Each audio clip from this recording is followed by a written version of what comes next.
नमस्कारम दोस्तों। आध्यात्मिक यात्रा में एक सच्चे सद्गुरु का हमारे जीवन में होना बहुत आवश्यक है।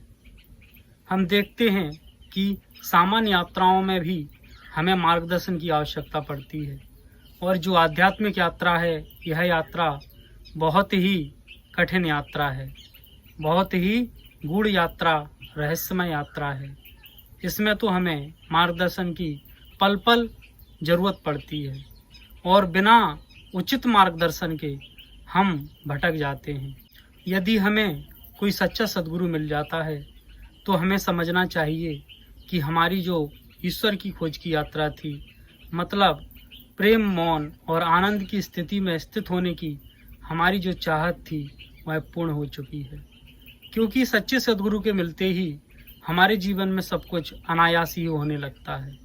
लेकिन ऐसा सच्चा सद्गुरु हमें मिलना बहुत कठिन है, क्योंकि सदियों में कोई ऐसा एकाध बुद्ध पुरुष पैदा होता है जिसकी दृष्टि मात्र से लोगों का कल्याण होने लगता है, और ऐसे सच्चे सद्गुरु को खोज पाना बहुत कठिन होता है, क्योंकि जिनकी डिमांड ज़्यादा होती है उनके नकली रूप भी बहुत ज़्यादा होते हैं। लेकिन यदि हमारे भीतर ईश्वर को पाने की पुकार सच्ची है, हम हृदय से चाहते हैं कि ईश्वर हमें मिले, तो सच्चा सद्गुरु खोजते खोजते किसी न किसी माध्यम से हमारे पास आ ही जाएगा। लेकिन यदि फिर भी हम किसी नकली गुरु के चक्कर में फंस जाते हैं और हमारी पुकार सच्ची थी, हम सच्चे थे, हमारी चाहत सच्ची थी, तो जैसे हनुमान जी जब जड़ी बूटी लक्ष्मण जी के लिए लेने जाते हैं और कालनेमी आ जाता है, तो एक मगरी ने आकर के हनुमान जी को बता दिया था कि यह कालनेमी नकली साधु है। वैसे ही कोई ना कोई मगरी भी हमारे जीवन में अवश्य आएगी जो उस नकली कालनेमी रूपी साधु का असली रूप हमें बता देगी, और हम उस नकली साधु से सावधान हो जाएंगे, बच जाएंगे। दोस्तों, सच्चा सद्गुरु यदि हमें मिल भी जाता है तो उसके पास हमारा टिकना बहुत कठिन हो जाता है, और इसलिए देखा जाता है कि आज तमाम गुरुओं के पास में बहुत बड़ी बड़ी भीड़ें हैं, लेकिन जो सच्चा सद्गुरु होता है उसके पास में बहुत ही कम लोग टिक पाते हैं। क्योंकि जो नकली लोग होते हैं, नकली गुरु होते हैं, वो वही चीज़ तुम्हें प्रदान करते हैं जिसकी तुम्हें आकांक्षा है, जिसकी वासनाएं तुम्हारे भीतर हैं, वो तुम्हें तुम्हारे मनमानी करने की छूट देते हैं। लेकिन जो सच्चा सद्गुरु होता है वो तुम्हें मनमानी करने की छूट नहीं देता है, वो तो तुम्हारी जो मनमानी करने की आदत है उस पर चोट करता है, उसे मिटाने की कोशिश करता है, जिससे तुम्हारे भीतर परिवर्तन हो सके और तुम उस परमात्म तत्व को महसूस करने के लिए समर्थ बन सको। वह जो परमात्म तत्व है वह तुम्हारे आसपास ही मौजूद है, लेकिन हमारी जो उसे महसूस करने की क्षमताएं हैं वे खत्म हो गई हैं। दोस्तों, यदि किसी गलत व्यक्ति को हमने अपने जीवन में गुरु स्वीकार कर लिया है तो हम उसे कैसे पहचान सकते हैं? यदि हम जिसके पास हैं उसके पास रहने से हमारा भजन बढ़ता है, परमात्मा के प्रति हमारी प्रीति बढ़ती है और हमारे जीवन में परिवर्तन आने लगते हैं, हमारे स्वभाव में परिवर्तन आने लगते हैं, हमारे विकारों में कमी आने लगती है, तो हमें समझना चाहिए कि जिसके पास हम हैं वह सच्चा साधु है। और दोस्तों, यदि किसी साधु को हमने गुरु मान लिया और वो सही नहीं है, तो हम यदि उसके पास रहते हैं तो हमारे मन की शंकाओं का समाधान नहीं होगा, हमारे भीतर जो विकार हैं उनमें कमी नहीं आएगी, हमारा जो मन है वो शांत नहीं होगा।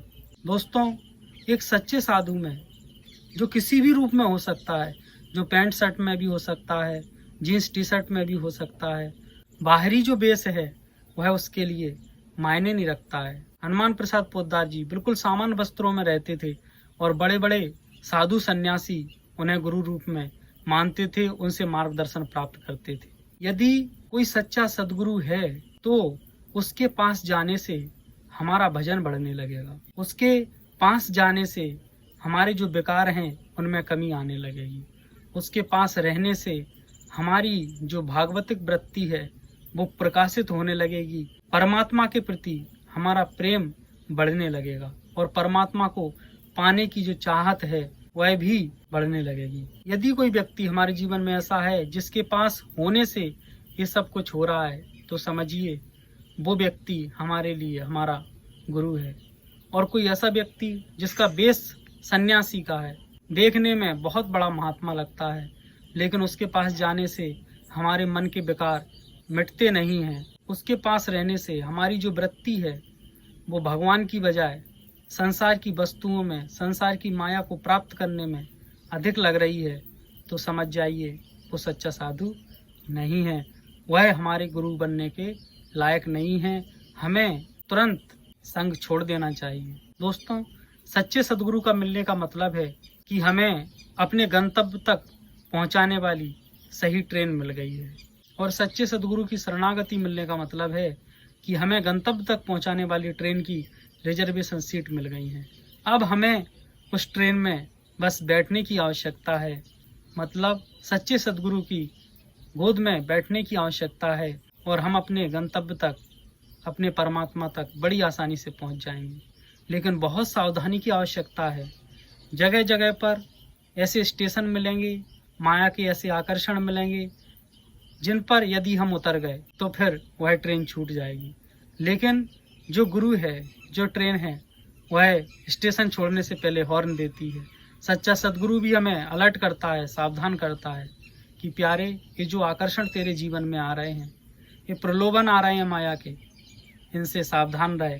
यदि इनको पकड़ने में लगा रहा तो तेरी जो यात्रा है वो अधूरी रह जाएगी।